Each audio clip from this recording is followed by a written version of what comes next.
eh, atas nama Liaman. Pertanyaannya kayak gini pendeta. Bisakah pendeta jelaskan mengenai Allah Bapa, Allah Anak, Allah Roh Kudus dengan sederhana? Kan katanya kebenaran itu anak kecil pun bisa mengerti. Masa nggak bisa kita mengerti tentang kealahan? Terima kasih pendeta. Terima kasih Saudara Liaman yang menanyakan pertanyaan ini. Kalau penjelasan mengenai Allah Bapa, Anak, dan Roh Kudus nampaknya sudah lebih dari 5-6 kali.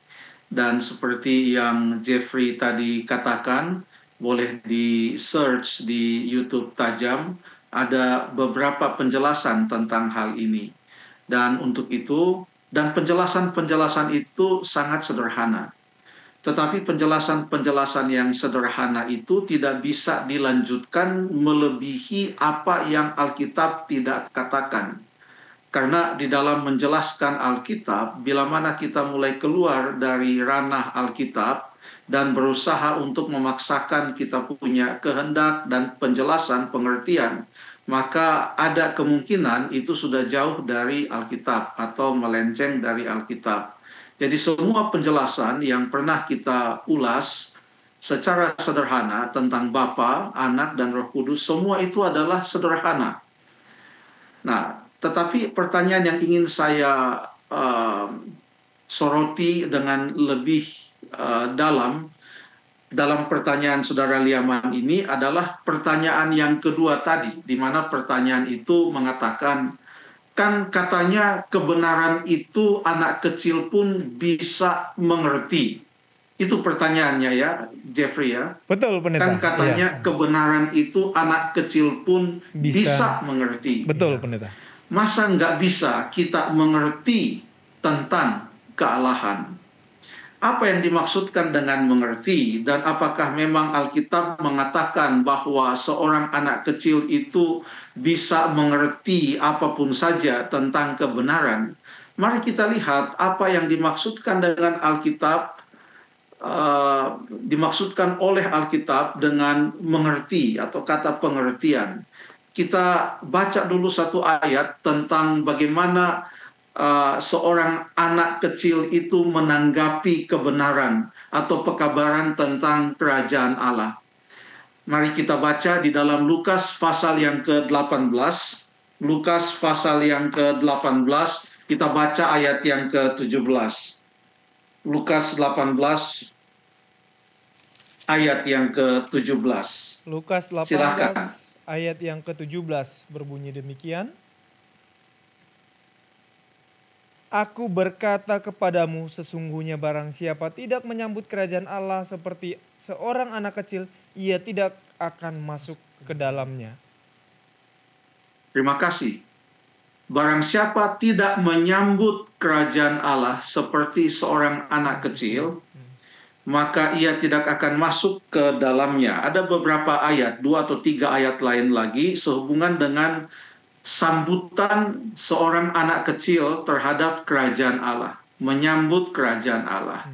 Ayat ini bisa juga mengartikan bahwa kita perlu menyambut kerajaan Allah seperti kita menyambut seorang anak kecil, karena murid-murid Yesus tidak mau menyambut anak kecil, tapi Yesus menyambut anak-anak kecil itu, karena banyak orang yang menganggap sepele anak-anak kecil, sebagaimana mereka juga menganggap sepele kerajaan Allah itu. Namun ayat ini juga mengartikan bahwa sebagaimana seorang anak kecil itu dengan tulus, dengan polos menyambut kerajaan Allah, demikianlah kita juga perlu menyambut kerajaan Allah. Perhatikan bahwa ayat ini tidak menggunakan kata mengerti. Ayat ini tidak berkata sesungguhnya barang siapa tidak mengerti kerajaan Allah seperti seorang anak kecil, ia tidak akan masuk ke dalamnya. Jadi yang diminta bukanlah mengerti, sekalipun itu tidak disebutkan oleh Alkitab dan kita mau melayani logika kita sedalam-dalamnya. Karena ada hal-hal di dalam Alkitab yang disampaikan, ada banyak ayat yang menyebutkan tentang Allah, Bapa maupun Anak maupun Roh Kudus. Ada banyak, bahkan Bapa, Anak, dan Roh Kudus bersamaan disebutkan dalam satu ayat. Sudah beberapa kali kita bacakan ayat-ayat tersebut. Sekarang pertanyaannya, apakah kita mau menyambut ataukah kita harus memaksakan? Logika kita haruslah dipenuhi atau di-entertain logika kita sampai betul-betul kita boleh mengatakan, ya, itu sudah masuk di logika saya. Sebab yang Alkitab sampaikan, itulah yang Alkitab sampaikan. Bagaimana reaksi seorang anak kecil? Mungkin logikanya belum sampai ke sana, tetapi anak kecil itu menyambut kerajaan Allah. Itulah yang diminta oleh firman Tuhan tentang sikap kita terhadap firman Tuhan, yaitu menyambut apa yang Alkitab katakan. Mereka, anak-anak kecil itu menyambut, sekalipun kalau minta untuk dijelaskan, mereka tidak bisa menjelaskan sepenuhnya. Ada ilustrasi yang sering disampaikan dalam khotbah-khotbah. Pada waktu seorang anak kecil diminta untuk menghafalkan Mazmur 23, Tuhan adalah gembalaku, takkan kekurangan aku, dan seterusnya, dan seterusnya. Ada 6 ayat itu. Jadi pada waktu anak kecil ini sudah latihan dan dia akan tampil di hadapan jemaat pada suatu hari kebaktian, maka ia pun memulai menghafalkan ayat ini. Dia katakan, Tuhan adalah gembalaku. Dia terhenti di situ karena dia lupa semua yang dia sudah latih untuk menghafalkan. Jadi dia katakan, Tuhan adalah gembalaku. Setelah beberapa detik hening, dia lanjutkan, hanya itu yang saya tahu. Jadi bagi dia, entah bagaimanapun juga selanjutnya yang dia tahu adalah Tuhan adalah gembalaku. Mau menjelaskan seperti apa, yang dia tahu Tuhan adalah gembalaku. Demikianlah, hanya sedikit ilustrasi saja, bahwa anak-anak kecil itu sekalipun mereka tidak bisa menjelaskan sedetail-detailnya, mereka menyambut akan firman Tuhan. Sebagai orang-orang dewasa, sering kita mau untuk memuaskan logika kita sampai tuntas. Contohnya seorang dewasa yang ditulis dalam Yohanes pasal yang ketiga. Orang dewasa ini bukan hanya seorang dewasa, tapi dia adalah seorang guru orang-orang Yahudi yang bernama Nikodemus. Pada waktu Tuhan Yesus mengatakan, jikalau engkau tidak dilahirkan kembali, engkau tidak dapat melihat kerajaan Allah, tidak dapat masuk ke dalam kerajaan Allah. Maka Nikodemus heran dan dia katakan, bagaimana mungkin? 2 kali dia katakan, bagaimana mungkin? Karena itu tidak masuk ke logikanya.